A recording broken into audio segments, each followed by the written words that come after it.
चलिए अभी हम लोग एक पॉइंट देखने जा रहे हैं, है ना।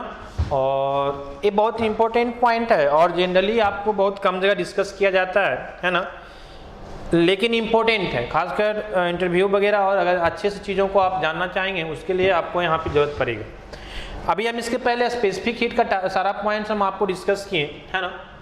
और अभी जो हम पॉइंट आपको डिस्कस करने जा रहे हैं वो पहले समझिए ये पॉइंट क्या है, तब हम आपको डिस्कस करेंगे। अदरवाइज हम डायरेक्ट स्टार्ट करेंगे और आपको समझ में नहीं आएगा। थोड़ा सा पहले समझिए हम क्या कहना चाह रहे हैं। एक्चुअली होता क्या है कि हम ए देख चुके हैं, है ना, कि सपोज दैट ए पॉइंट 1 है और ए पॉइंट 2 है और एक पाथ आपका हम बताए थे बी है और यहाँ से एक पाथ आपका जो है ए सी है ना, दो अलग अलग पाथ है। तो हम आपको ये डिस्कस कर चुके हैं कि heat transfer for process B, heat transfer for process B is not equal to heat transfer for process C. I have already discussed this point. Okay. Similarly, हम आपको ये भी बता चुके हैं कि जो वर्क ट्रांसफर होता है, work transfer for path B is not equal to work transfer of path C, है ना। ये दोनों point already I have discussed in previous lecture. तो हम आपको अब ये समझाना चाह रहे थे कि अगर मेरा heat transfer independent of path नहीं है, उसी तरह वर्क ट्रांसफर भी इंडिपेंडेंट ऑफ पाथ नहीं है, मतलब डिफरेंट पाथ के लिए वर्क ट्रांसफर भी डिफरेंट है और हीट ट्रांसफर भी डिफरेंट है। तो क्या दोनों का जो चेंज वैल्यू आएगा, मतलब इन द सेंस कहने का मतलब है कि जो मेरा dq माइनस dw का वैल्यू जो आएगा, मतलब heat transfer minus work transfer, क्या ए जो वैल्यू मुझे मिलेगा ए पाथ फंक्शन होगा या पॉइंट फंक्शन होगा।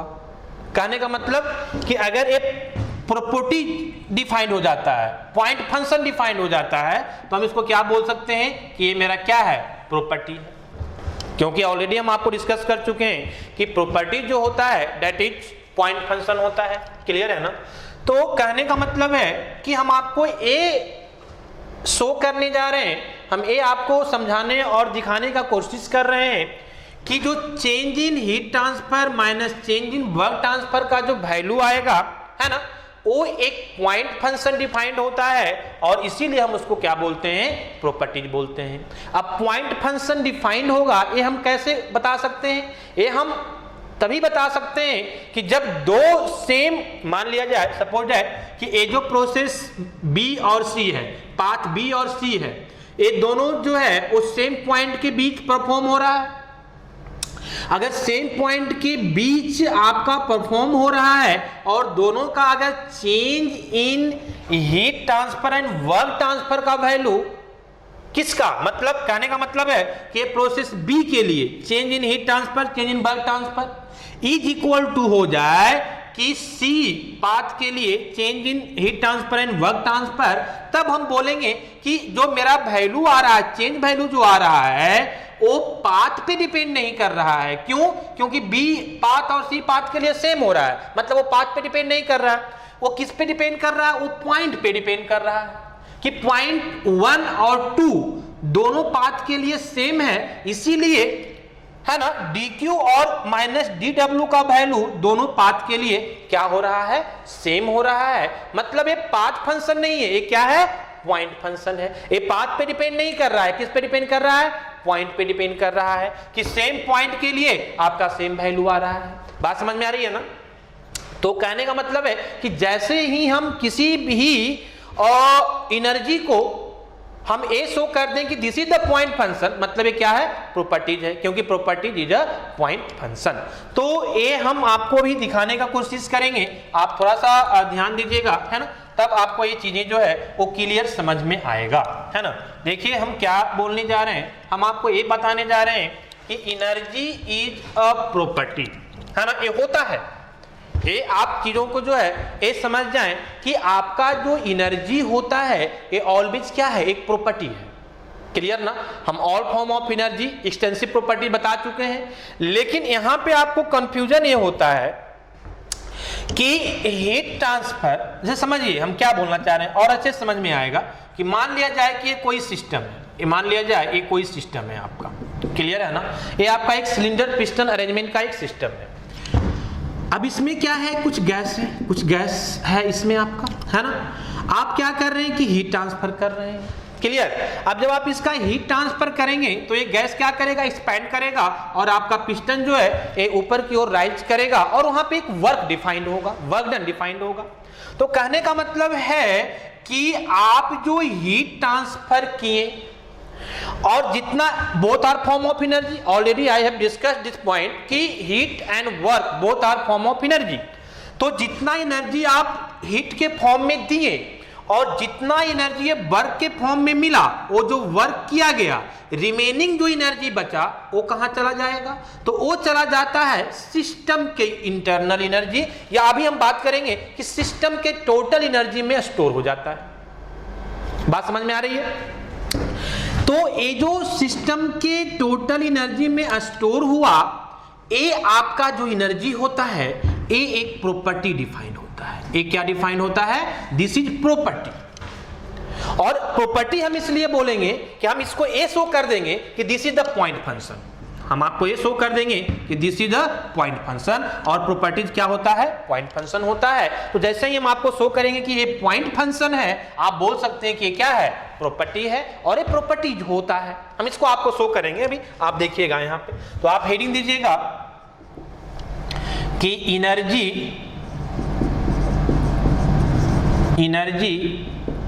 Is a property.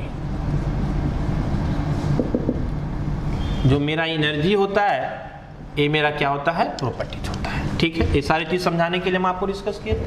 तो energy is a property, energy क्या है? एक प्रॉपर्टीज है ना? तो अब हम यहाँ पे आपको डिस्कस करने जा रहे हैं, इसी चीज को शो करने जा रहे हैं। क्लियर है? तो कहने का मतलब ये हुआ कि energy is a property, energy एक प्रॉपर्टी है, इसको हम आपको दिखाने का कोशिश कर रहे हैं। तो इसके पहले वाले प्रीवियस क्लास में जब हम आपको ये शो किए थे कि heat transfer is a path function, तो वहां पे कुछ डायग्राम हम आपको ड्रॉ किए थे, आपको याद होगा, ध्यान दीजिएगा कि कुछ इस तरह से हम आपको डायग्राम ड्रॉ किए थे कि मान लिया जाए ये प्रोसेस मेरा 1 to 2 है, ये पॉइंट 1 है, ये 2 है, एक प्रोसेस ए है, एक प्रोसेस ए है, दूसरा हम एक प्रोसेस लिए थे, this is known as process B, और तीसरा हम एक प्रोसेस लिए थे, this process is known as process C. Clear है ना? वहां से हम एक रिलेशंस डिफाइन किए थे कुछ इस तरह से, देखिए कैसे। वहां से हम एक रिलेशंस आपको डिफाइन किए थे, है ना? याद कीजिएगा कि वहां से एक रिलेशंस हमको कुछ इस तरह से आया था, है ना? सॉल्व करने के बाद यहाँ पे हम आपको सॉल्व नहीं करने जा रहे हैं टोटल, नहीं तो क्या होगा, थोड़ा सा टाइम टेकन, और आप कर सकते हैं, बहुत इजीली कर सकते हैं, है ना? कैसे करते हैं? तो आपको फर्स्ट लॉ ऑफ थर्मोडायनेमिक्स क्या बोलता है कि heat transfer, summation of heat transfer, summation of heat transfer is equal to summation of work transfer. तो ये प्रोसेस 1A के लिए, ए जो पाथ ए के लिए, है ना, और एक किसके लिए? For a cycle. कभी भी पाथ और प्रोसेस के लिए नहीं, एक किसके लिए डिफाइंड होता है? एक साइकिल के लिए डिफाइंड होता है। तो आप जो है एक कंप्लीट साइकिल ए ले ले, है ना? तो इसके लिए जो आप इक्वेशंस लिखेंगे, कैसे लिखाएगा? तो ये इक्वेशंस आप लिख सकते हैं कि dq for 1A2 plus dq for 2B1, ये पूरा एक साइकिल के लिए। तो ये प्रोसेस पहले ए के लिए, फिर दूसरा प्रोसेस के लिए। क्लियर है ना? तो summation of heat transfer is equal to summation of work transfer, ये दोनों का मतलब क्या? तो वर्क ट्रांसफर ऑफ 1A2, है ना, 1A2 और प्लस क्या? Work transfer of 2B1। Clear है? सिमिलरली आप एक साइकिल ए ले सकते हैं, बड़ा वाला साइकिल ले सकते हैं। क्लियर ना? तो इसके लिए आप कैसे लिखेंगे? तो फिर से heat transfer of 1A2 plus heat transfer of 2B1 नहीं है, बड़ा वाला हम आएंगे 2C1 2C1 is equal to work transfer of 1A2 plus work transfer of 2C1। Clear है ना? तो इस तरह से जो है हम इसको प्रेजेंट किए थे आपको, और हम क्या बोले थे कि आप यहां से सब्ट्रैक्ट कर देते हैं a minus A B minus A B minus A B minus, हम क्या कर रहे हैं, तो हम 1 को 2 में सब्ट्रैक्ट कर रहे हैं। क्लियर है ना? इससे क्या होगा कि एक पाथ मेरा कैंसिल हो जाएगा और फिर हम इसको क्या कर पाएंगे, रिलेट कर पाएंगे। क्लियर? तो अगर आप इसको माइनस कर देते हैं तो ये प्लस माइनस सेम है तो ये कैंसिल हो जाएगा। ये भी work done plus minus 1A2 ये कैंसिल नहीं हो सकता। क्यों? क्योंकि ये 2B1 के लिए, ये 2C1 के लिए अलग अलग पाथ के लिए है, और यहाँ पे ये दोनों सेम है, कैंसिल हो जाएगा। फिर भी ये दोनों कैंसिल नहीं होगा क्योंकि ये 2B1 के लिए 2C1 के लिए है, और वर्क ट्रांसफर अलग अलग पाथ के लिए अलग होता है, हम देख चुके हैं। क्लियर है ना? चलिए आइए, अब यहां से हमको क्या मिला है, तो यहां से हमको मिलेगा कि D3 2B1 और माइनस D3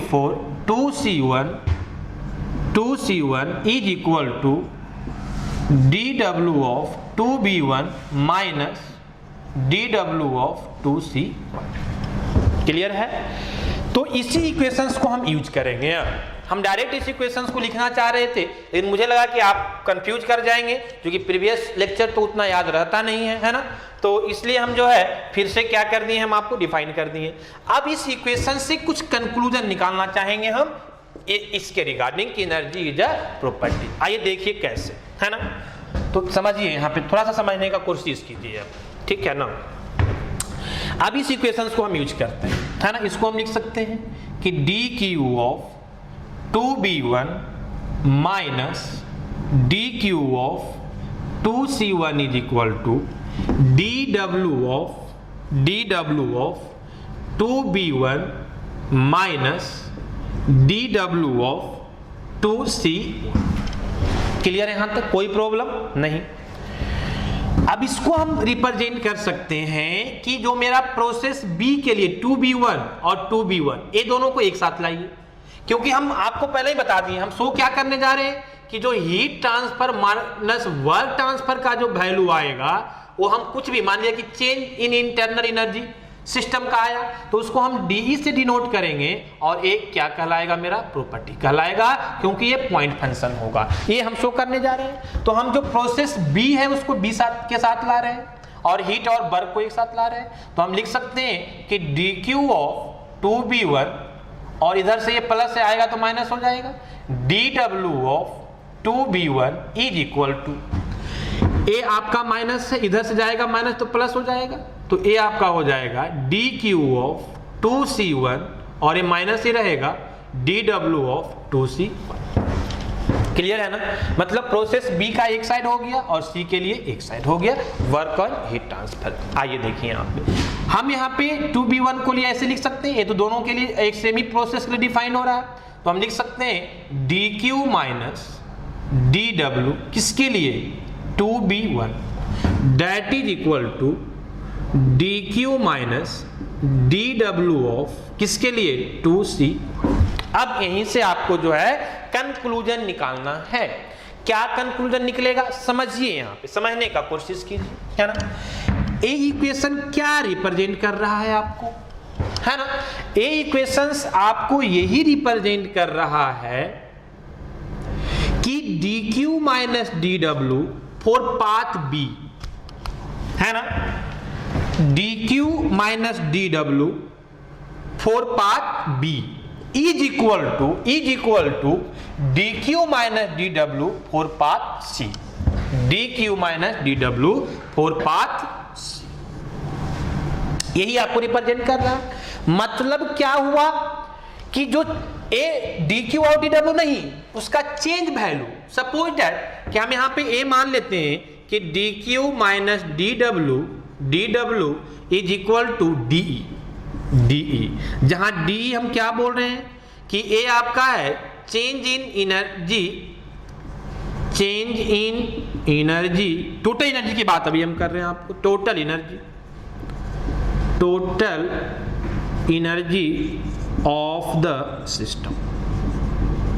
ठीक है ना। हालांकि ए जो होता है वो इंटरनल एनर्जी के बराबर होता है, हम बाद में इस चीज को आपको शो करेंगे कि ए एनर्जी जो होता है चेंज वैल्यू वो इंटरनल एनर्जी के बराबर होता है, लेकिन अभी हम आपको ऐसे समझते हैं कि ए टोटल एनर्जी के फॉर्म में, फिर हम आपको ये शो कर देंगे कि ये डी जो होता है वो डी यू के बराबर होता है, और वहां से हम बोलेंगे कि ये टोटल एनर्जी जो है वो इंटरनल एनर्जी के बराबर होता है। क्लियर है ना, जब हम आपको डिस्कस करेंगे इंटरनल एनर्जी। अभी आप समझिए कि ए टोटल एनर्जी है, और ऑब्वियस सी बात है, जैसे कहने का मतलब क्या हुआ इसको समझने की कोशिश कीजिए यहाँ पे कि सपोज दैट मान लिया ये आपका सिस्टम। क्लियर। अब इस सिस्टम में मान लिया जाए कि आपका ये पिस्टन अरेंजमेंट है, अब इसमें कुछ गैस है, आप क्या कर रहे हैं, हीट सप्लाई कर रहे हैं। जब आप हीट सप्लाई कर रहे हैं तो जो हीट दिए, मान लिया डी क्यू का वैल्यू कुछ हीट सप्लाई हुआ तो यहां से कुछ वर्क मिलेगा, तो जरूरी नहीं है कि जितना हीट सप्लाई किए वो सारा वर्क मिल जाए। हो सकता है कि आप 50 किलो जूल एनर्जी यहां से ट्रांसफर किए और वर्क जो मिला वो 40 किलो जूल मिला, तो 10 किलो जूल कहां चला गया, ये सिस्टम में स्टोर हो गया, उसी को हम बोल रहे हैं क्या, डी, जो सिस्टम के इंटरनल एनर्जी को बढ़ा दिया, तो वही हम उसको बोल रहे हैं क्या, वो आपका डी है ना। तो this is the change in total energy, है ना, energy of the system. Clear. अब हम क्या बोलना चाह रहे हैं कि हम जब इसको D W minus D Q minus D W equal to D लिख सकते हैं, तो हम क्या इसको लिख सकते हैं कि D for 2b1 is equal to D for 2c1। इसके मतलब क्या हुआ, आप यहां से इसको रिलेट करेंगे। क्लियर है ना। इसके मतलब क्या हुआ, इसके मतलब ये हुआ लेट, आप यहां पे लिख सकते हैं लेट। क्लियर। इसके मतलब क्या कहना चाह रहा है कि जो चेंज इन एनर्जी हुआ आपका सिस्टम का, जो चेंज इन एनर्जी सिस्टम का डिफाइन हुआ, वो पाथ ए और पाथ बी और पाथ सी के लिए वो दोनों क्या है, इक्वल है। मतलब क्या कि अलग अलग पाथ के लिए अलग अलग change in internal energy system का डिफाइंड नहीं होगा, वो चेंज इन इंटरनल एनर्जी क्या होगा, सेम होगा, मतलब वो पाथ पे डिपेंड नहीं करेगा, मतलब वो पाथ फंक्शन नहीं होगा। तो वो किस पे डिपेंड करेगा, तो पॉइंट पे, है ना, क्योंकि पॉइंट दोनों के लिए क्या है, सेम है, तो पॉइंट सेम है तो इंटरनल चेंज इन एनर्जी भी क्या हो रहा है, सेम हो रहा है। मतलब ये जो चेंज इन एनर्जी है, जो एनर्जी आपका है सिस्टम का, है ना, जो एनर्जी आपका सिस्टम का है वो किस पे डिपेंड कर रहा है, पॉइंट पे डिपेंड कर रहा है। मतलब ये क्या है, एक पॉइंट फंक्शन है, और पॉइंट फंक्शन है मतलब ये क्या है, प्रॉपर्टीज है। तो हम यहां से बोल सकते हैं कि मेरा जो डी है ये मेरा क्या है, पॉइंट फंक्शन है,